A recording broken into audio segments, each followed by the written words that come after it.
तो जैसा कि लास्ट एपिसोड के अंदर हमने देखा था, गाओ फैंग जो होता है वो उस लड़के की बात को सुनने के बाद में उसे बताता है कि मैं मिंगियो कंट्री से बिलोंग करता हूँ।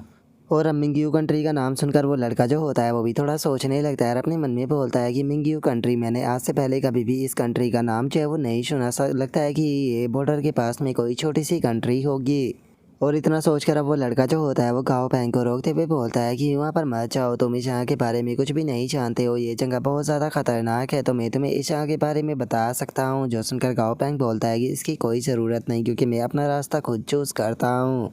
और इतना बोलकर गाओ फैंग वहाँ से जाने लगता है और गाओ फैंग को देखने के बाद में वो लड़का जो होता है वो बोलता है कि सच में ये पर्सन काफ़ी ज़्यादा इंटरेस्टिंग है, मैंने आज से पहले कभी भी इस पर्सन को नहीं देखा, लेकिन उसके बाद भी मैं इस पर्सन के अंदर से एक अलग ही खतरा जो है वो महसूस कर सकता हूँ, जिसका मतलब ये साफ है कि ये बंदा जो है वो बिल्कुल भी कमज़ोर नहीं है। और अब उस लड़के के इतना बोलते के साथ ही हमारा फ्यू जो होता है वो डमी के ऊपर आ जाता है, जो कि गाओ पैंग से बोलता है कि मास्टर, अगर यहाँ के डेथ ओरा की बात की जाए तो यहाँ का डेथ ओरा तो अंडरवर्ल्ड से भी ज़्यादा है। जो सुनते के साथ ही गाओ पैंग जो होता है वो भी खुश हो जाता है और खुश होते हुए बोलता है कि ये तो और भी ज़्यादा अच्छी बात है, क्योंकि हमें यहाँ पर मोस्टरों की जितनी ज़्यादा डेड बॉडी और उनका मीट मिलेगा उससे हम उतनी ही ज़्यादा अच्छी चीज़ों को कलेक्ट कर पाएंगे। और गाओ पैंग के इतना बोलते के साथ ही अचानक से जो गोल्डी होता है वो किसी को देख कर रोते हुए गाओ पैंग से बोलता है कि गाओ पैंग, जरा एक बार उस डॉग को देखो, वो बिल्कुल मेरे डॉग की ही तरह है, इसकी आंखें और इसकी नाक भी बिल्कुल उसी की तरह है। जो सुनकर गाओ पैंग भी उस तरफ देखने लगता है। और उसके इतना बोलते के साथ ही हम वहाँ पर 3 सर वाले एक डॉग को देख पाते हैं, जिसका कि लेवल 94 होता है, जिसे देखने के बाद में गाओ पैंग अपने मन में सोचता है कि इसे ये कहाँ से अपने डॉग की तरह लग रहा है। और अब इतना सोचकर गाओ पैंग जो होता है वो गोल्डी से बोलता है कि उसकी तरफ इस तरह से अपनी फिंगर को पॉइंट मत करो, यहाँ पर कमज़ोर से कमज़ोर मोस्टर भी ओवरलोडेड टीयर का है, और इससे अलग यहाँ पर ज़्यादातर मोस्टरों के पास में खुद की इंटेलिजेंस है, वे तुम्हारी बात को समझ सकते हैं, तुम क्या कह रहे हो। और उसके इतना बोलते के साथ ही जो मैकेनिकल गॉड होता है वो गाओ पैंग को एक चार्ट की तरफ इशारा करते हुए उसे बोलता है कि गाओ पैंग, उस तरफ देखो, वो वही चार्ट है जिसके बारे में मैंने तुम्हें मेंशन किया था। और अब मैकेनिकल गॉड की बात को सुनकर जो गाओ पैंग होता है वो भी उस चार्ट की तरफ देखने लगता है, और उस चार्ट की तरफ देखने के बाद में उसकी जो लिस्ट होती है उसे देखते हुए बोलता है कि ज़रा एक बार इसके ऊपर जो मोस्टर है उन्हें तो देखो, ऐसा लगता है कि वे यहाँ के टॉप हंटर है। और इतना बोलकर अब गाओ पैंग जो होता है वो एक मोस्टर की इन्फॉर्मेशन को देखने लगता है, जिसने कि इक्वासी गोल्ड लेवल के 73 मोस्टरों को मारा होता है और सेंट टीयर के 1281 मोस्टरों को मारा होता है। जिसे देखकर गाओ पैंग जो होता है वो बोलता है कि सच में ये चार्ट तो काफ़ी ज़्यादा ही इंटरेस्टिंग है, क्योंकि यहाँ पर हमारी जो अर्थ की लैंग्वेज है उसका भी इस्तेमाल कर सकता है। इससे अलग अगर यहाँ पर इस मोस्टर के द्वारा मारे गए यहाँ पर नंबरों की बात की जाए तो सच में मानना पड़ेगा कि ये मोस्टर जो है वो काफ़ी ज़्यादा पावरफुल है। और इतना बोलते के साथ ही गाओ पैंग एक और मोस्टर को देखने लगता है और उसे देखते हुए बोलता है कि अच्छा, तो ये नंबर 1 रैंक पर है। और गाओ पैंग के इतना बोलते के साथ ही हम उस मोस्टर की लिस्ट को देखते हैं, जिसने कि 156 क्वासी गोल्ड लेवल के मोस्टरों को मारा होता है और सेंट टीयर के 2587 मोस्टरों को मारा होता है। और अब हम उस मोस्टर के पैनल को देख पाते हैं, जिसका नाम कि इटर्नल नाइट वल्चर होता है और उसका लेवल 99 होता है, और जो उसका ग्रेड होता है वो इटर्नल होता है और उसका एट्रीब्यूट डार्क होता है। और अब उस मोस्टर के पैनल को देखने के बाद में गाओ पैंग हैरान होते हुए बोलता है कि ये मोस्टर जो है वो इटर्नल ग्रेड का है, और इससे अलग इसके पास में हीरो सब टाइप भी है, और इससे अलग ही इसके काफ़ी सारे नेगेटिव स्टेटस भी है, और ऐसे बहुत कम अटैक है जो कि इसके ऊपर इफ़ेक्ट करते हैं। और इससे अलग अगर इस मोस्टर की यहाँ पर जो नाइट स्क्रिप्टर है उसकी बात की जाए तो इसके पास में नाइट की एक पैसिव स्किल है, जिसके कारण इसके जो इफ़ेक्ट होते हैं वो डार्क के अंदर काफ़ी ज़्यादा बढ़ जाते हैं, और उसी के साथ में और इससे अलग इसके जो डार्क सन एंड मून के इफ़ेक्ट है उसकी मदद से इसकी जो डैमेज की एबिलिटी है वो 2 गुनी हो जाती है। अब समझ में आया कि ये क्यों नंबर 1 पोजीशन पे बना हुआ है। और सबसे ज़्यादा हैरान कर देने वाली चीज़ तो इसका ग्रेड है, क्योंकि मैंने आज से पहले कभी भी इटर्नल ग्रेड का जो मोस्टर है वो नहीं देखा है। इटर्नल ग्रेड और क्वासी गोल्ड टीयर की पावर होने के बाद भी ये गोल्ड टीयर के मोस्टर तक को मार सकता है। और इसके लेवल और इसकी क्वालिटी को देखने के बाद में ये कहा जा सकता है कि मेरा कोई भी मोस्टर इतना पावरफुल नहीं है कि बिना डिवाइन आर्टिफैक्ट की मदद के इसे हरा सके।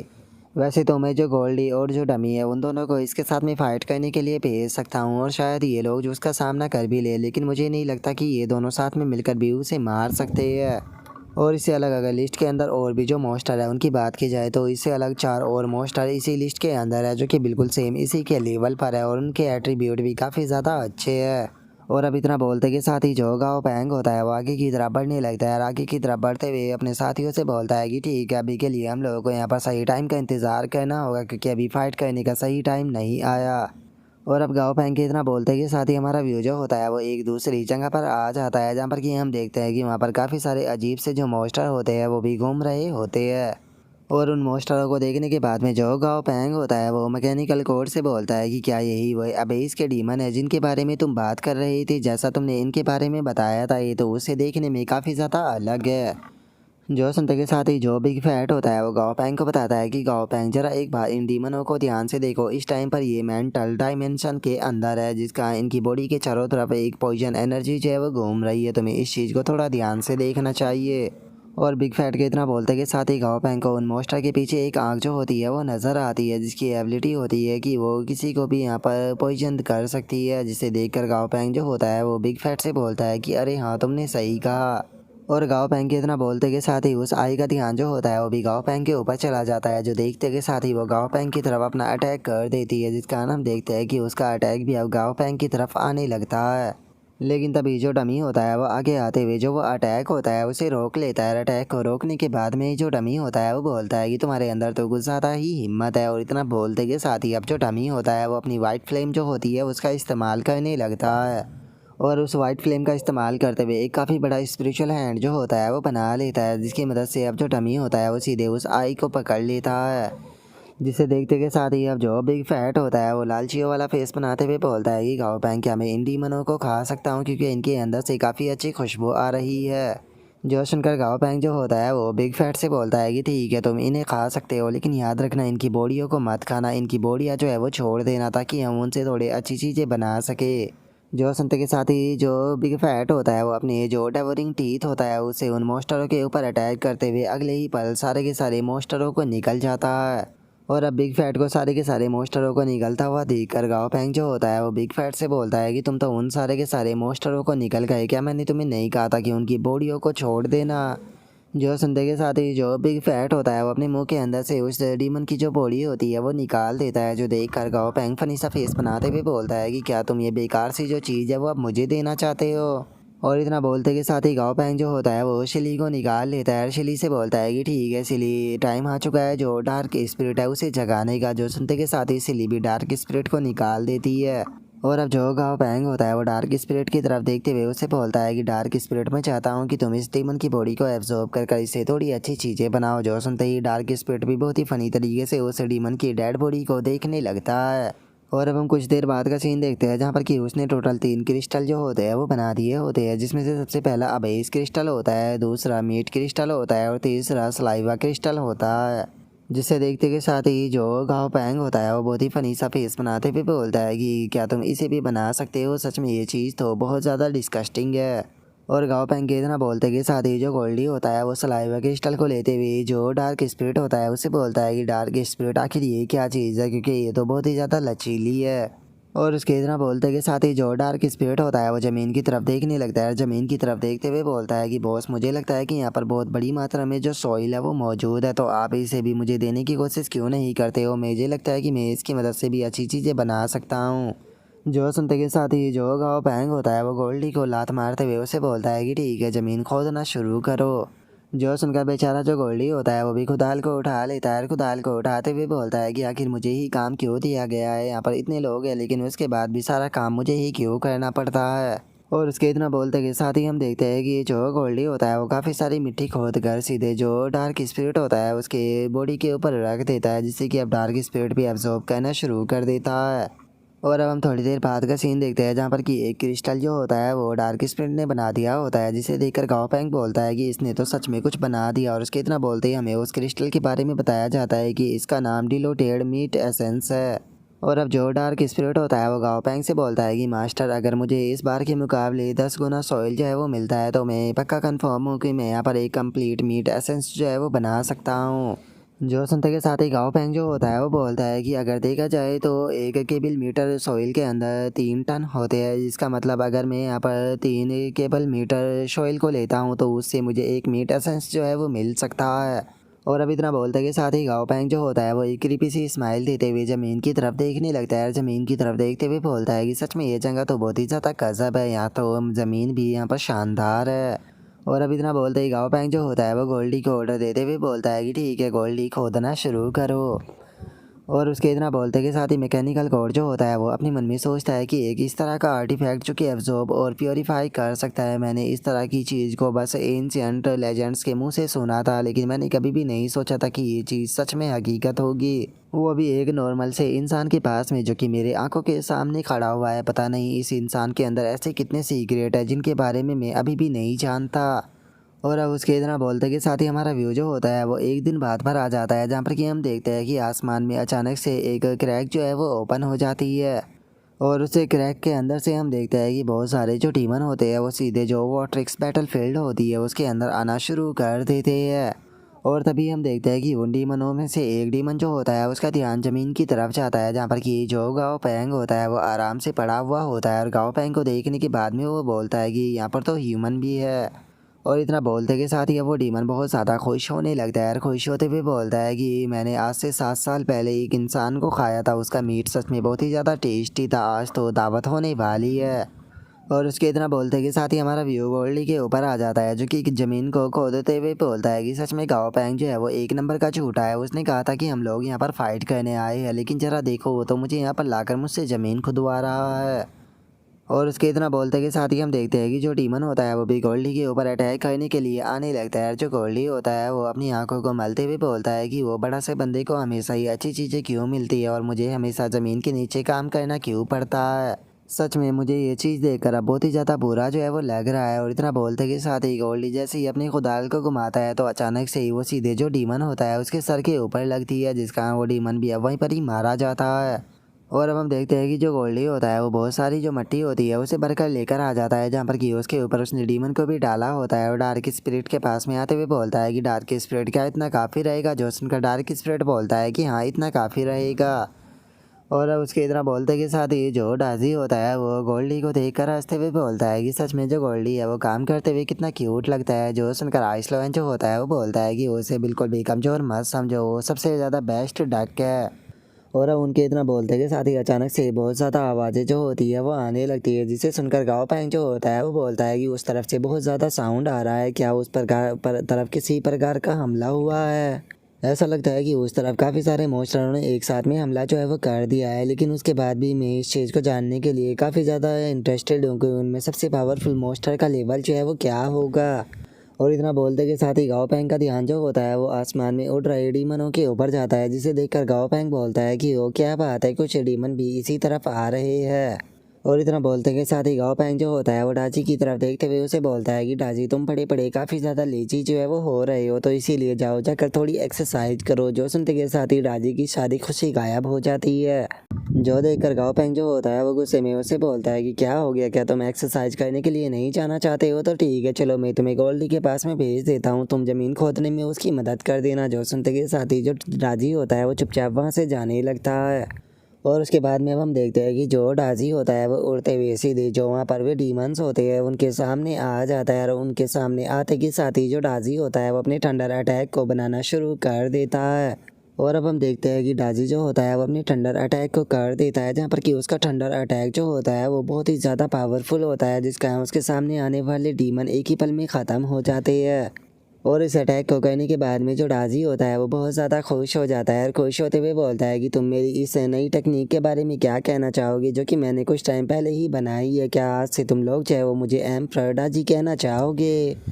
और इतना बोलकर जो डाजी होता है वो अपने साथियों की तरफ देखने लगता है, जो कि उसकी तरफ बिल्कुल भी ध्यान नहीं दे रहे होते। जो देखकर डाजी उनसे बोलता है कि अरे कम से कम थोड़ी सी तो तारीफ़ कर ही दो, थोड़ी तारीफ़ करने में तुम लोग जो है वो मर तो नहीं चाहोगे। जो सुनते के साथ ही अब जो शिल्ली होती है वो डाजी की तारीफ़ करनी शुरू कर देती है और चिल्लाते हुए बोलती है कि सुनो सुनो सुनो। तो जो डाजी है वो बहुत ज़्यादा टेरिफाइंग है, जो डाजी है वो बहुत टेरिफाइंग है। जो सुनकर डाजी जो होता है वो बोलता है कि तुम तो रहने ही दो। और अब अपने पेट की इस तरह की हरकतों को देखने के बाद में जो गाओ पैंग होता है वो फनी सा फेस बनाकर अपने मन में सोचता है कि आखिर अब इन लोगों ने कौन सी अजीब चीज़ तो जो है वो देखना शुरू कर दी। और इतना बोलते के साथ ही गाओ पैंग का ध्यान अचानक से आसमान की तरफ जाता है, जहाँ पर कि कोई मॉन्स्टर उसी की तरफ आ रहा होता है। जो देखकर गाओ पैंग बोलता है कि अब ये क्या है। और गाओ पैंग के इतना बोलते के साथ ही हमें उस मॉन्स्टर के बारे में बताया जाता है, जिसका नाम कि अबेसल ड्रैगन होता है। जिसे देखने के बाद में गाओ पैंग बोलता है कि ओ अच्छा तो ये एक ड्रैगन है, चलो मैंने काफ़ी लंबे टाइम से कोई ड्रैगन नहीं देखा था। और अब इतना बोलते के साथ ही गाओ पैंग जो होता है वो अपने पास से वाइट पेपर मोस्टर जो होता है उसे निकाल लेता है और उसे निकालते हुए बोलता है कि चलो टाइम आ चुका है अब तुम्हारा इस्तेमाल करने का, देखते हैं कि तुम इसके सामने कैसे लड़ते हो। और इतना बोलकर अब जो गाओ पैंग होता है वो वाइट पेपर को जो डमी होता है उसे देते हुए बोलता है कि जो वाइट पेपर है वो काफ़ी लंबे टाइम से मेरे पास में है, लेकिन मुझे इसका इस्तेमाल करने का मौका जो है वो नहीं मिल पाया, तो डमी जाओ जाकर तुम ट्राई करो। जो सुनकर डमी भी ओके बोल देता है। और इतना बोलते के साथ ही अब जो गोल्डी होता है वो सीधे उस वाइट पेपर को जो ड्रैगन होता है उसकी तरफ शूट कर देता है। और अब वाइट पेपर को अपनी तरफ आता हुआ देखने के बाद में जो वो ड्रैगन होता है वो हंसते हुए बोलता है कि क्या सच में तुम्हें ऐसा लगता है कि तुम एक इस बुक की मदद से मुझे रोक सकते हो। और इतना बोलते के साथ ही जो ड्रैगन होता है उसे अचानक से कुछ महसूस होता है, जिस कारण उस ड्रैगन की पूरी बॉडी जो होती है वो कांपने लगती है। और जो ड्रैगन होता है वो घबराते हुए बोलता है कि आखिर ये क्या हुआ, मैं अपनी जो पावर है उसका इस्तेमाल क्यों नहीं कर पा रहा। और अब इतना बोलते के साथ ही वो ड्रैगन जो होता है वो सीधे ज़मीन की तरफ गिरने लगता है, जिसे देखने के बाद में गाओ पैंग जो होता है वो बोलता है कि ऐसा लगता है कि जो वाइट पेपर है वो अब इस मोस्टरों के खिलाफ भी पूरी तरह से इफेक्ट करता है। और उसके इतना बोलते के साथ ही हम उस ड्रैगन को देखते हैं जो कि ज़मीन पर पड़ा होता है और वो उठते हुए बोलता है कि आखिर अभी अभी ये मुझे क्या हुआ था। और उसके इतना बोलते के साथ ही अचानक से जो गोल्डी होता है वो उसके पास में आ जाता है और उसके पास में आते हुए बोलता है कि तुम मेरे साथ में चलो। जो सुनकर वो ड्रैगन भी बहुत ज़्यादा घबरा जाता है। और अब उसके इतना बोलते के साथ ही हम कुछ देर बाद का सीन देखते हैं जहाँ पर कि अब बेचारा ड्रैगन भी ज़मीन खोद रहा होता है और वो रोते हुए बोलता है कि मैं अबे इस ड्रैगन हूँ, सभी लोग मुझसे यहाँ पर घबराते हैं, इन लोगों ने तो मुझे मजदूर बनाकर मुझसे ज़मीन खुदवाना शुरू कर दिया। और ड्रैगन ये बोल ही रहा होता है तभी जो गोल्डी होता है वो पीछे से जो हंटर होता है वो खिंचाकर सीधे उस ड्रैगन को मारता है। और ड्रैगन को मारने के बाद में उसे बोलता है कि बेफालतू की बकवास करना बंद करो और जल्दी से हाथ चलाकर ज़मीन को खोदो। और उसके इतना बोलते के साथ ही हम देखते हैं कि और भी मॉन्स्टर वहाँ पर ज़मीन खोद रहे होते हैं और जो गोल्डी होता है वो चिल्लाते हुए उन सभी से बोलता है कि याद रखना तुम सभी लोगों को यहाँ पर अच्छे से काम करना होगा, जो भी मॉन्स्टर का ग्रुप यहाँ पर अच्छा काम करेगा उसे जाने दिया जाएगा और जो सबसे बेकार काम करेगा उसे खा लिया जाएगा। और उसके इतना बोलते के साथ ही अब जो डाजी होता है वो चिल्लाते हुए गाओ पैंग से बोलता है कि गाओ पैंग एक दिन से हम लोग जो है वो यहाँ पर ज़मीन खोद रहे हैं जिसका हमें पड़े पड़े बोर हो चुका हूँ। जो सुनकर गाओ पैंग जो होता है वो डाजी से बोलता है कि तुम्हें थोड़ा और पेशेंस रखना चाहिए और यहीं पर ही रुकना चाहिए। जो सुनकर डाजी भी गाओ पैंग के ऊपर लेट जाता है, लेटते हुए बोलता है कि क्या कुछ और देर रुकना होगा, क्या हम किसी का इंतज़ार कर रहे हैं। जो सुनकर गाओ पैंग जो होता है वो डाजी से बोलता है कि तुम्हें चिंता करने की कोई ज़रूरत नहीं है, जब वो यहाँ पर आएगा तुम्हें अपने आप ही सारी चीज़ें जो है वो पता चल जाएगी। और गाओ पैंग के इतना बोलते के साथ ही अचानक से एक मॉन्स्टर जो होता है वो खुदाल को ज़मीन पर देकर मारता है और चिल्लाते हुए बोलता है कि आखिर हम लोग जो है वो इस डक की क्यों सुन रहे हैं, हम लोग इतने सारे यहाँ पर हैं, हम सभी साथ में मिलकर इस डक को ख़त्म कर सकते हैं। और अब इतना बोलते के साथ ही वो मॉन्स्टर जो होता है वो चिल्लाते हुए सभी को मोटिवेट करने लगता है और मोटिवेट करते हुए बोलता है कि हम सभी लोग अगर एक साथ में मिलकर काम करें तो आसानी से इसे ख़त्म कर सकते हैं, इसने हमारे जो साथ में किया है हम उस सब चीज़ का बदला ले सकते हैं। और अब उस मॉन्स्टर की बात को सुनते के साथ ही सभी लोग जो होते हैं वो उस मॉन्स्टर की तरफ देखने लगते हैं, लेकिन अगले ही पल वे उसे इग्नोर करते हुए दोबारा से ज़मीन खोदना शुरू कर देते हैं। जो देखकर वो मॉन्स्टर जो होता है वो सभी की तरफ देखते हुए उन लोगों से बोलता है कि आखिर तुम लोगों को क्या हो गया है, क्या तुम्हें मेरी बात सुनाई नहीं दे रही। जो सुनते के साथ ही जो ड्रैगन होता है वो उसकी तरफ देखते हुए उस मॉन्स्टर से बोलता है कि क्या तुम्हें लगता है कि हम लोग यहाँ से जाना नहीं चाहते हैं, अगर हम लोग उस डक को हरा पाते तो हम लोग जो है वो कब के यहाँ से जा चुके होते, तुम्हें क्या लगता है कि हम लोग यहाँ पर क्या कर रहे हैं। और उस ड्रैगन के इतना बोलते के साथ ही अचानक से जो गोल्डी होता है वो आकर जो वो मॉन्स्टर होता है उसके पीछे खड़ा हो जाता है। जो देखकर वो मॉन्स्टर जो होता है वो भी घबरा जाता है। तभी गोल्डी जो होता है वो उस मॉन्स्टर से बोलता है कि बच्चे सच में तुम्हारे अंदर काफ़ी ज़्यादा हिम्मत है, तुम मुझे पसंद आए तो इसीलिए मैं तुम्हें यहाँ पर मौका देता हूँ, तुम मेरे ऊपर 3 अटैक कर सकते हो, अगर तुमने मुझे नॉक कर दिया तो तुम फ्री हो जाओगे। और गोल्डी की इस बात को सुनकर वो मॉन्स्टर जो होता है वो हैरान होते हुए गोल्डी से बोलता है कि क्या तुम सच कह रहे हो। जो सुनकर गोल्डी जो होता है वो उस मॉन्स्टर को हाँ बोल देता है। जो सुनकर अब वो मॉन्स्टर गोल्डी से बोलता है कि लेकिन वादा करो कि अगर मेरे पंच खाने के कारण तुम्हें दर्द हुआ तो तुम मुझे वापस से नहीं मारोगे। जो सुनते के साथ ही जो गोल्डी होता है वो उसे बोलता है कि बेफालतू की बकवास करना बंद करो, अब मुझे तुम ये बताओ कि तुम मेरे ऊपर हिट करने वाले हो या नहीं, या फिर तुम बिना अटैक करे ही गिव अप करने वाले हो। जो सुनते के साथ ही वो मॉन्स्टर सीधे गोल्डी के ऊपर अटैक करने के लिए आने लगता है। अटैक करते हुए बोलता है कि तुम बहुत ज़्यादा एरोगेंट हो, अब तुम्हें अपने एरोगेंट होने का जो नुकसान है वो भुगतना होगा। और इतना बोलते के साथ ही वो सीधे आकर गोल्डी के पेट के ऊपर अटैक करता है, लेकिन उससे गोल्डी को कुछ भी नहीं होता। और अब जो गोल्डी होता है वो बहुत ही ज़्यादा सीरियस सा लुक देते हुए जो वो मॉन्स्टर होता है उससे बोलता है कि अब तुम्हारे पास में केवल 2 ही हिट जो है वो रह गए हैं, तो दोनों हिटों के अंदर अपनी पूरी जान लगा देना। और गोल्डी के इतना बोलते के साथ ही वो मॉन्स्टर जो होता है वो हैरान होते हुए बोलता है कि ऐसा कैसे हो सकता है, मुझे ऐसा फील हुआ जैसे कि मैंने जो स्टार आयरन है उसके ऊपर हिट किया हो। और इतना बोलकर वो गोल्डी का जो फैदर होते हैं उन्हें देखने लगता है और उन्हें देखते हुए अपने मन में सोचता है कि जहाँ पर मैंने हिट किया वहाँ पर तो किसी प्रकार का निशान भी नहीं बना। लगता है कि इसके जो कपड़े हैं उनके अंदर एक कोई स्पेशल चीज़ है जिसका इसे असर नहीं हुआ। और अब इतना सोचते ही वो मॉन्स्टर जो होता है वो वुल्वरिन की तरह 3 पंजे जो होते हैं वो निकाल लेता है और चिल्लाते हुए बोलता है कि मुझे इस चीज़ के ऊपर बिल्कुल भी यकीन नहीं है, मैं देखना चाहूँगा कि तुम्हारी पूरी बॉडी इतनी ही स्ट्रॉन्ग है या नहीं। और उसके इतना बोलते के साथ ही जो बाकी के मॉन्स्टर होते हैं वो भी इस बारे में बात करने लगते हैं। और एक मॉन्स्टर बोलता है कि लगता है कि वो किसी प्रकार की सीक्रेट टेक्निक का इस्तेमाल कर रहा है। जो उनका दूसरा जो डीमन होता है वो बोलता है कि ये एक प्रकार की सीक्रेट टेक्निक है जिसका इस्तेमाल करने के लिए उसे कॉस्ट के तौर पर अपनी लाइफ देनी होती है। जो उनका तीसरा मॉन्स्टर बोलता है कि पता नहीं इस बार भी वो डक को हिट कर पाएगा या नहीं। और उनके इतना बोलते के साथ ही वो मॉन्स्टर सीधे जो गोल्डी होता है उसके सर के ऊपर अटैक करने के लिए जाता है और अपना जो अटैक होता है वो गोल्डी के सीधे सर के ऊपर कर देता है।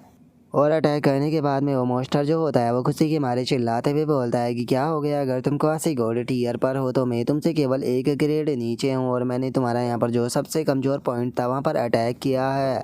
जिस कारण अब तुम यहाँ पर हर हाल में मरने वाले हो। शायद तुम मेरे बारे में नहीं जानते हो लेकिन मैं मोस्ट पावरफुल डीमन हूँ। मेरे से पावरफुल डीमन जो है वो पिछले 3000 साल में डीमन अब इसके अंदर पैदा नहीं हुआ। और उस डीमन के इतना बोलते के साथ ही हम गोल्डी को देखते हैं जिसके कि चेहरे के ऊपर एक खरोच भी नहीं आई होती। और अब जो गोल्डी होता है वो उस डीमन से बोलता है कि याद रखना तुम्हारे पास में केवल अब एक ही चांस जो है वो रह गया है। और अब गोल्डी को सही सलामत देखकर वो डीमन भी काफ़ी ज़्यादा हैरान हो जाता है। हैरान होते हुए बोलता है कि मैंने तो तुम्हारी आँख के ऊपर अटैक किया था, आखिर तुम्हारी जो आँख है वो बिल्कुल सही सलामत कैसे है। और उस डीमन के इतना बोलते के साथ ही हमारा व्यू डाजी के ऊपर आ जाता है जो कि गोल्डी को देखते हुए बोलता है कि ये डक दोबारा से मासूम लोगों को बुली करने लगा। ये डक हमेशा ही अपनी पूरी बॉडी के चारों तरफ डिफेंस पावर को बनाकर रखता है। इसके डिफेंस को तोड़ने का एक ही तरीका है कि इसके एक स्पॉट पर लगातार अटैक किया जाए जब तक कि इसका डिफेंस ना टूट जाए।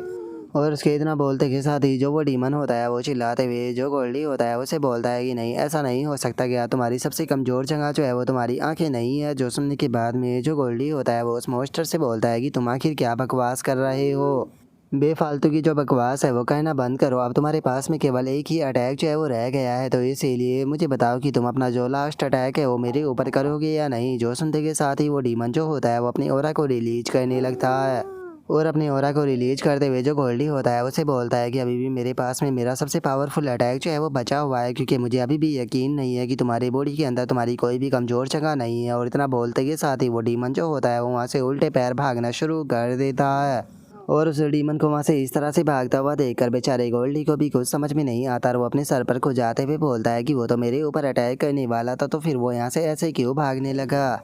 सच में ये डीमन जो है वो एक नंबर का डरपोक है और उससे अलग ये बहुत ही बड़ा बेवकूफ़ भी है। क्या सच में इसे ऐसा लगता है कि ये यहाँ से बचकर भाग जाएगा।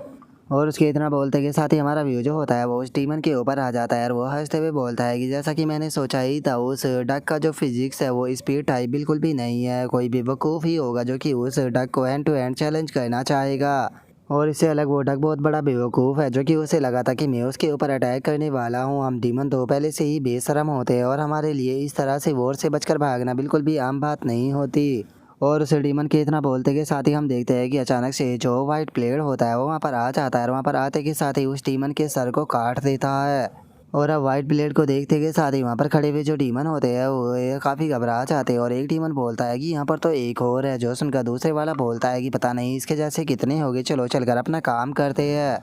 और उनके इतना बोलते के साथ ही हम देखते हैं कि वाइट ब्लेड जो होता है वो उस डीमन के सर को अपने पंजे में फंसाकर ऊपर उठाते हुए जो डाजी होता है उसे बोलता है कि इस बारे में तुम क्या कहते हो, क्या मैं ऐसे कूल लग रहा हूँ। जो सुनते के साथ ही जो डाजी होता है वो वाइट प्लेट से बोलता है कि ये चीज़ जो है वो सच में बहुत ही ज़्यादा गंदी लग रही है, वाइट प्लेट जल्दी से इस चीज़ को यहाँ से दूर करो। और उनके इतना बोलते के साथ ही जो गाओ पैंग होता है वो भी उठ जाता है और उठते हुए सभी लोगों से एक तरफ इशारा करते हुए बोलता है कि ठीक है गाइस, मजाक बहुत हो गई, एक बार जरा उस तरफ देखो। हम लोग जो है वो यहाँ पर काफ़ी दिनों से प्रॉब्लम ही जो है वो क्रिएट कर रहे थे। फाइनली ऐसा लगता है कि कोई अपने बिल से बाहर जो है वो आ गया है। और गाँव पैंग के इतना बोलते के साथ ही हम देखते हैं कि ऊपर एक मोस्टर बैठा हुआ होता है, जिसे देखने के बाद में जो गाँव पैंग होता है वो बोलता है कि मैं इस मोस्टर को जानता हूँ जी, जो चार्ट ऊपर लगा हुआ था उसके ऊपर ये 4th रैंक पर था, जिसका नाम की पीज़ू है। और गाँव पैंग के इतना बोलते के साथ ही वो क्यूट सा मोस्टर जो होता है वो भी नीचे की तरफ देखने लगता है। नीचे की तरफ देखते हुए चिल्लाते हुए जो डीमन होते हैं उनसे बोलता है कि आखिर तुम लोग जो है वो यहाँ पर क्या कर रहे हो। और पीसीयू के इतना बोलते के साथ ही जो गोल्डी होता है वो चिल्लाते हुए डीमनों से बोलता है कि तुमने काम करना बंद क्यों कर दिया, दोबारा से अपने काम पर जाओ। जो सुनकर डाजी भी बोलता है कि हाँ बिल्कुल अपने काम पर जाओ। और उनके इतना बोलते के साथ ही जो आइस लोयन होता है वो भी आगे आ जाता है और आगे आते हुए बोलता है कि मेरे जो क्लो है वो किसी को मारने के लिए बहुत ज़्यादा बेकरार हो रही है। तभी वाइट ब्लेड भी बोलता है कि हाँ मैं भी अपने दोनों ब्लेडों से किसी का सर काटना चाहता हूँ। और उसके इतना बोलते के साथ ही हमारा व्यू पीयूसीयू के ऊपर आ जाता है, जो कि उन डीमनों से गुस्से में चिल्लाते हुए बोलता है कि तुम्हारी हिम्मत कैसे हो गई मुझे इग्नोर करने की। क्या तुम्हें लगता है कि मैं नहीं जानता हूँ कि तुम लोग यहाँ पर क्या कर रहे हो? मैं जानता हूँ कि तुम सीक्रेटली किसी ट्रेजर को खोद रहे हो। और इतना बोलकर अब जो पीयूसीयू होता है वो अपने पास में खड़े हुए जो मॉन्स्टर होते हैं उनसे बोलता है कि जाओ जाकर तुम भी ट्रेजरों को खोदो, और याद रखना वो ट्रेजर कहीं पर भी क्यों ना हो तुम्हें उसे खोद कर निकालना होगा। जो सुनकर वे मॉन्स्टर भी ओके बॉस बोल देते हैं। और अब हम देखते हैं कि वे मॉन्स्टर जो होते हैं वो वहाँ पर आ जाते हैं जहाँ पर कि वे डीमन पहले से खोद रहे थे। और अब वहाँ पर आते के साथ ही वे उन डीमनों को लात मारते हुए दूर फेंकने लगते हैं और उनके हाथों में जो वेपन होते हैं उन्हें भी लेकर खुदाई करना शुरू कर देते हैं। और अब उन मॉन्स्टरों की इस प्रकार की हरकतों को देखने के बाद में जो गोल्डी होता है वो अपने जो डीमंस होते हैं उनसे बोलता है कि इन लोगों को तुम इग्नोर करो और दूसरी जगह पर खोदना शुरू कर दो। और अब गोल्डी की इस बात को सुनकर जो वे डीमनों के ग्रुप होते हैं वहाँ से जाने लगते हैं, जाते हुए बोलते हैं कि चलो दूसरी जगह पर चलते हैं। जो सुनकर वहाँ पर खड़े हुए मॉन्स्टर जो होते हैं वो एक दूसरे की तरफ देखने लगते हैं।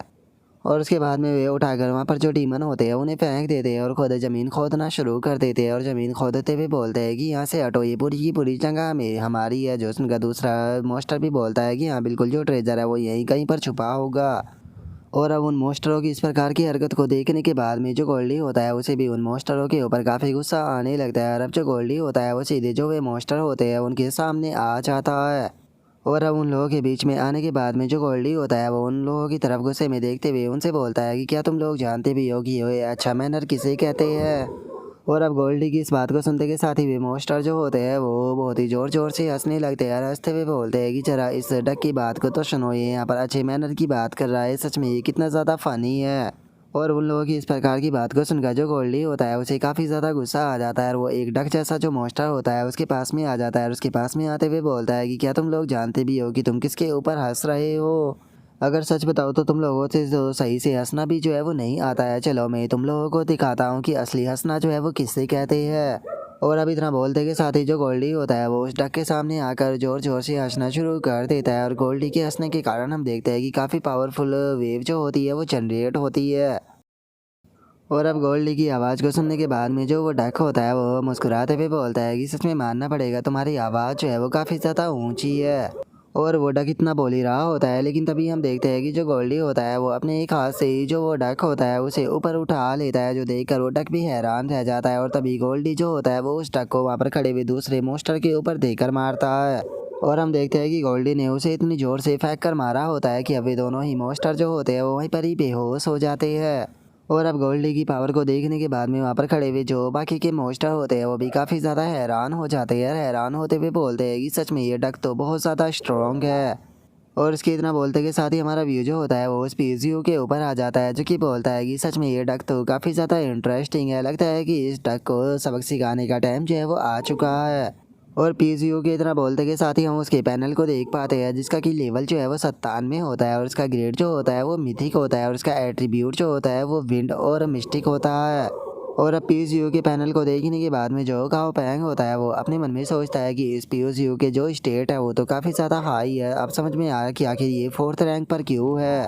और उसके इतना बोलते के साथ ही जो गोल्डी होता है वो भी अपने सर्वर को जाते हुए गाओ पैंग से बोलता है कि गाओ पैंग मैंने बुक के अंदर देखा था, शायद ये पीसीयू है ना?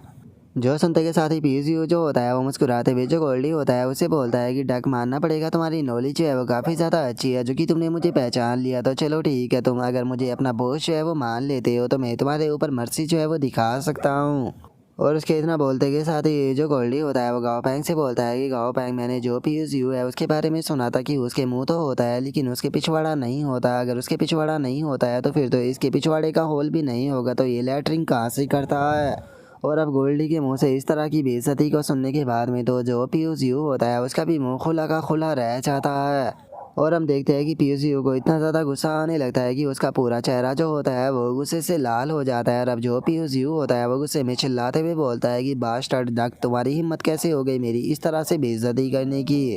और इतना बोलते के साथ ही जो पीयूष होता है वो गुस्से में अपना जो ओरा होता है उसे रिलीज करने लगता है। और अपने ओरा को रिलीज करते हुए जो गोल्डी होता है उसे बोलता है कि मैं तुम्हें जिंदा नहीं छोड़ूंगा, मैं तुम्हें जान से मार दूंगा।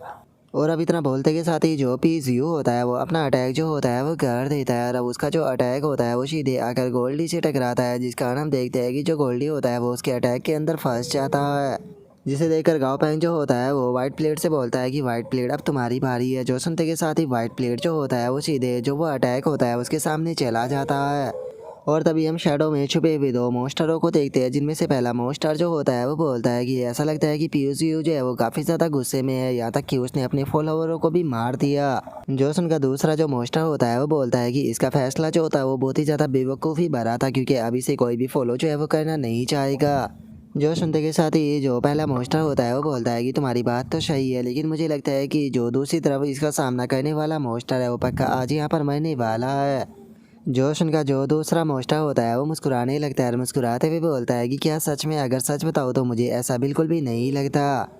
और उसके इतना बोलते के साथ ही अचानक से हम देखते हैं कि गोल्डी जो होता है वो उस पीयूष का जो अटैक होता है उसे फाड़ते हुए बाहर आ जाता है और बाहर आते हुए बोलता है कि किटी, तुम्हारा अटैक तो काफ़ी पावरफुल था। और अब गोल्डी के इतना बोलते के साथ ही पीयूष जो होता है वो गुस्से में अपने मन में सोचता है कि ये बास्टर्ड तो बहुत पावरफुल है। और उसके इतना बोलते के साथ ही अचानक से जो गोल्डी होता है वो पीयूष के पीछे आ जाता है, जो देखकर पीयूष भी मुस्कुराने लगता है। और इससे पहले कि गोल्डी अटैक करता, जो पीयूष होता है वो अचानक से छलांग लगा देता है और अचानक से अपनी जो बॉडी होती है उसे बहुत ही स्पीड के साथ में घुमाना शुरू कर देता है, जिस कारण वो बिल्कुल एक ड्रिल मशीन की तरह बन जाता है और सीधे जो गोल्डी होता है उसकी तरफ आना शुरू कर देता है। और जैसे ही वो आकर गोल्डी से टकराता है तो हम देखते हैं कि गोल्डी भी इस चीज़ से इंजर्ड हो जाता है। और इस चीज़ को देखने के बाद में जो पीयूष होता है वो मुस्कुराने लगता है और मुस्कुराते हुए बोलता है कि तुमने क्या सोचा था कि तुम बच जाओगे। और इतना बोलते के साथ ही जो पीयूष होता है वो अचानक से ही रुक जाता है, जो देखकर वो भी हैरान रह जाता है। और हम देखते हैं कि जो गोल्डी होता है उसने उस डक को अपने हाथों से पकड़ लिया होता है, जो देखने के बाद में जो पीयूष होता है वो चिल्लाते हुए बोलता है कि डैम इट, आखिर ये डक जो है वो इतना ज़्यादा पावरफुल क्यों है। और उसके इतना बोलते के साथ ही जो गोल्डी होता है वो मुस्कुराने लगता है और मुस्कुराते हुए बोलता है कि तुम्हारे घूमने की जो स्पीड थी वो काफ़ी ज़्यादा अच्छी थी, लेकिन अब अटैक करने की बारी मेरी है।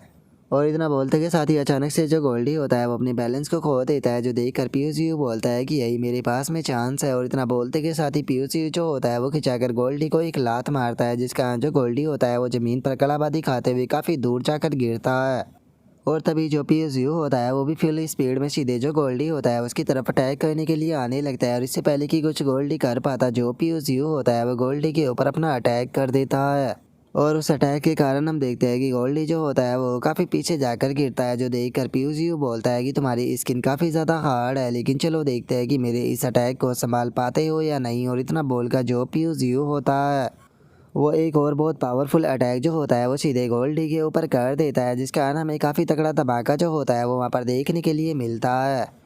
जिसे देखने के बाद में जो पीयूष होता है वो जोर जोर से हंसने लगता है, हंसते हुए बोलता है कि तुम्हें क्या लगा था कि मेरी डिसरिस्पेक्ट करने के बाद में तुम जिंदा बच पाओगे, ये तुम्हारे खुद के कारण हुआ है, तुम्हें यहाँ पर मेरे साथ में पंगा नहीं लेना चाहिए था। और पीयूष के इतना बोलते के साथ ही जो बाकी के लोग होते हैं उन सभी को गोल्डी की चिंता जो है वो होने लगती है। और तभी जो आइस लोयन होता है वो गाओ पैंग के पास में आते हुए बोलता है कि गाओ पैंग, जो गोल्डी है उसकी हालत ठीक नहीं लग रही, तो क्या तुम्हें लगता है कि फ़ाइट करने के लिए मुझे जाना चाहिए। जो सुनकर गाओ पैंग उसे रोकते हुए बोलता है कि नहीं, तुम्हें ऐसा करने की कोई ज़रूरत नहीं। और उसके इतना बोलते के साथ ही हम देखते हैं कि धुएं में से जो गोल्डी होता है उसकी आवाज़ आती है, जो कि अपने साथियों से बोलता है कि तुम लोगों को इस फाइट के अंदर आने की कोई ज़रूरत नहीं। और अब गोल्डी की आवाज़ को सुनते के साथ ही पीयूष भी हैरान रह जाता है, हैरान होते हुए बोलता है कि क्या तुम अभी भी ज़िंदा हो। और पीयूष के इतना बोलते के साथ ही जो गोल्डी होता है वो भी धुएं के अंदर से निकल कर बाहर आ जाता है और बाहर आते हुए बोलता है कि किटी, तुमने तो मुझे और भी ज़्यादा एक्साइटेड कर दिया है। और उसके इतना बोलते के साथ ही हम देखते हैं कि गोल्डी के जो मसल्स होते हैं वो फूल चुके होते हैं। और अब गोल्डी को देखने के बाद में जो आइस लोयन होता है वो फनी सा फेस बनाते हुए बोलता है कि सच में कितनी शर्म की बात है, मैं यहाँ पर इस बेवकूफ़ डक के लिए परेशान हो रहा था, लेकिन ये डक तो फाइट करने के लिए और ज़्यादा एक्साइटेड हो रहा है।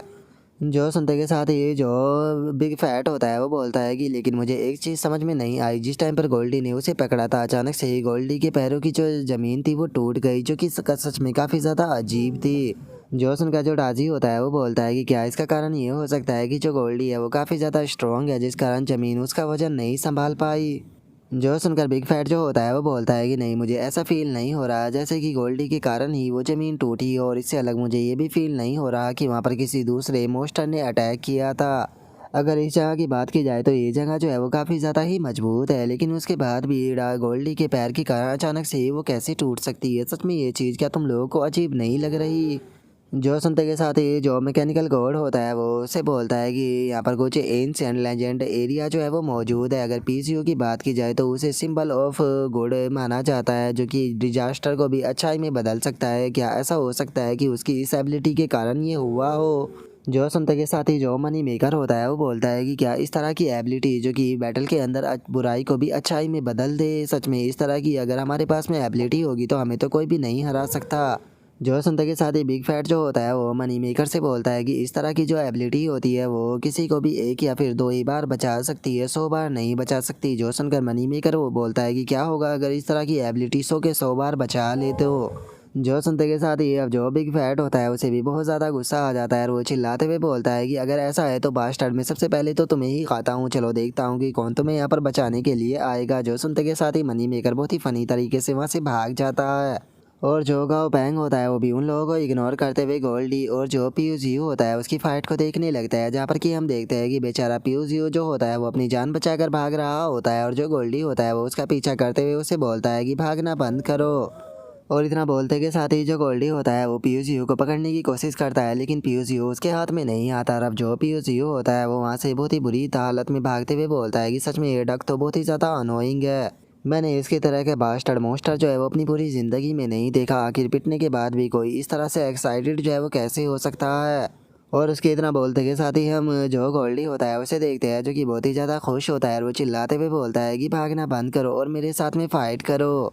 जो सुनते के साथ ही पीयूजीओ जो होता है वो भी गुस्से में और स्पीड पे भागते हुए बोलता है कि अगर तुम्हारे अंदर ये एबिलिटी है तो फिर मुझे पकड़ क्यों नहीं लेते, मैं तो भागूंगा, अगर हिम्मत है तो मुझे पकड़ कर दिखाओ। और इतना बोलते के साथ ही पीयूजीओ जो होता है वो मनी मेकर और जो बिग फैट होता है उन लोगों की तरफ देखने लगता है और उनकी तरफ देखते हुए अपने मन में सोचता है कि ये इसके साथ ही है, लेकिन इन्हें देखकर ऐसा बिल्कुल भी नहीं लग रहा कि इन्हें इनका मुझे रोकने का कोई भी इरादा है। और अब इतना बोलकर पीयूजीओ जो होता है वो आकर एक जगह पर बैठ जाता है और वहाँ पर बैठकर चिल्लाते हुए जो गोल्डी होता है उससे बोलता है कि आज मैं बिल्कुल भी अच्छे मूड में नहीं हूँ, लेकिन याद रखना मैं कुछ दिनों के बाद में ज़रूर आऊँगा तुम्हें लेक्चर देने के लिए। जो सुनते के साथ ही जो गोल्डी होता है वो वहाँ पर आते के साथ ही पंच मारता है, लेकिन पीयूजीओ जो होता है वो वहाँ से भाग जाता है और जो गोल्डी होता है वो चिल्लाते हुए बोलता है कि अगर दम है तो अभी तुम मुझे लेक्चर देकर क्यों नहीं दिखाते। और इतना बोलते के साथ ही जो गोल्डी होता है वो दोबारा से उसे पकड़ने के लिए उसका पीछा करना शुरू कर देता है, जो देखने के बाद में गाओ पैंग फनी सा फेस बनाते हुए बोलता है कि सच में गोल्डी के अंदर बिल्कुल भी दिमाग नहीं है, वो इस तरह से उसे पकड़ने की कोशिश कर रहा है, क्या वो उसके लिए किसी प्रकार का ट्रैप नहीं बना सकता। और अब इतना बोलते के साथ ही गाओ पैंग जो होता है वो आइस लोयन से बोलता है कि आइस लोयन और वाइट ब्लेड तुम दोनों जो है उसके पीछे जाओ और उसका ध्यान रखना, याद रखना कि वो किसी मुसीबत में ना फंस जाए। जो सुनते के साथ ही वे दोनों भी ओके बोल देते हैं और तभी हमारा व्यू मनी मेकर के ऊपर आ जाता है, जो कि बेचारा काफ़ी ज़्यादा थक चुका होता है और वो गाओ पैंग से बोलता है कि गाओ पैंग और हमें क्या करना है। जो सुनकर गाओ पैंग जो होता है वो उन लोगों को दूसरी तरफ इशारा करते हुए उनसे बोलता है कि कैसा रहेगा अगर तुम गोल्डी को रिप्लेस करते हुए यहाँ पर जो डीमन है उनसे काम कराना शुरू कर दो तो। और इतना बोलकर गाओ पैंग जैसे ही उस तरफ देखता है तो उसे पता चलता है कि सारे के सारे डीमन वहाँ से गायब है, जो देखकर गाओ पैंग चिल्लाते हुए बोलता है कि आखिर वे डीमन कहाँ पर चले गए। जो सुनते के साथ ही बिग फैट जो होता है वो गाओ पैंग से बोलता है कि जिस टाइम पर पीयूजीओ और गोल्डी ने फाइट करना शुरू किया था उसी टाइम पर सारे डीमन अपनी जान बचाकर यहाँ से भाग गए थे, यहाँ तक कि पीयूजीओ को फॉलो करते हुए जो मोस्टर आए उसके साथ में आए थे वो भी यहाँ से भाग गए। और बिग फैट की इस बात को सुनकर गाओ पैंग जो होता है वो भी फनी सा फेस बना लेता है और फनी सा फेस बनाते हुए बोलता है कि सच में वे लोग तो काफ़ी ज़्यादा तेज निकले। तो चलो ठीक है, चूंकि अब जो लेबर है वो यहाँ से जा चुकी है तो अब यहाँ पर बारी आ चुकी है शिली। चलो शिली, अब हम लोग चाहे वो तुम्हें अपग्रेड करते हैं। जो सुनते के साथ ही जो शिली होती है वो काफ़ी ज़्यादा खुश हो जाती है और खुश होते हुए बोलती है कि बहुत बढ़िया, अब मुझे जूस मिलने वाला है। और उसके इतना बोलते के साथ ही जो डॉजी होता है वो आराम से पढ़कर लेट जाता है। और जो मनी मेकर होता है वो बोलता है कि ये तो काफ़ी अच्छी चीज़ है, गाँव पाएंगे, आखिर मेरी बारी कब आएगी। और अब उसके इतना बोलते के साथ ही हमारा व्यू नहीं दो शैडो में छुपे हुए मोस्टर के ऊपर आ जाता है, जहाँ पर कि पहला मोस्टर जो होता है वो बोलता है कि मुझे नहीं लगता कि पीयूष यू जो है वो बचकर भाग पाएगा, लेकिन उसकी सारी इज्जत जो है वो बर्बाद हो चुकी है। ये डक जो है वो पूरे बैटल फील्ड के अंदर उसका इस तरह से पीछा कर रहा है। जो सुनते के साथ ही जो दूसरा मोस्टर होता है वो बोलता है कि मुझे लगता है कि ये डक जो है वो जल्दी ही बहुत ज़्यादा अट्रैक्शन जो है वो कैच करने वाला है, जिस कारण दोबारा से इस जगह पर काफ़ी ज़्यादा भीड़ देखने के लिए मिलेगी। और अब उन दोनों मोस्टरों के इतना बोलते के साथ ही हमारा व्यू जो होता है वो क्रिएशन किंगडम का जो मैन हॉल होता है उसके ऊपर आ जाता है, जहाँ पर कि एक बंदे की आवाज़ आती है जो कि बोलता है कि क्या न्यूज़ कंफर्म है। और उस आवाज़ के इतना बोलते के साथ ही हमें पता चलता है कि ये पर्सन कोई और नहीं बल्कि वही होता है जो कि गाँव पैंग से यहाँ पर आते टाइम मिला था। और अब वो बंदा अपने साथियों से बोलता है कि क्या सच में वो पर्सन जो है वो मिंग्यू किंगडम से बिलोंग करता है। और उस लड़के के इतना बोलते के साथ ही जो उसका साथी होता है वो उस लड़के से बोलता है कि योर हाइनेस, मैंने जो मैसेज है वो भेज दिया है, लेकिन अभी तक कोई रिस्पॉन्स जो है वो नहीं आया है, क्योंकि जो मिंग्यू कंट्री है वो यहाँ से बहुत ज़्यादा दूर है, जिस कारण आने जाने में बहुत ज़्यादा टाइम लगता है। और अब उस बंदे के इतना बोलते के साथ ही हमारा आज का एपिसोड जो होता है वो यहीं पर ही कंप्लीट हो जाता है। तो नेक्स्ट एपिसोड के अंदर देखिए कि आगे क्या होता है। अगर आप लोगों को वीडियो अच्छी लगी हो तो लाइक करना, चैनल को सब्सक्राइब करना। मैं मिलता हूँ नेक्स्ट एपिसोड के अंदर, तब तक के लिए बाय बाय गाइस।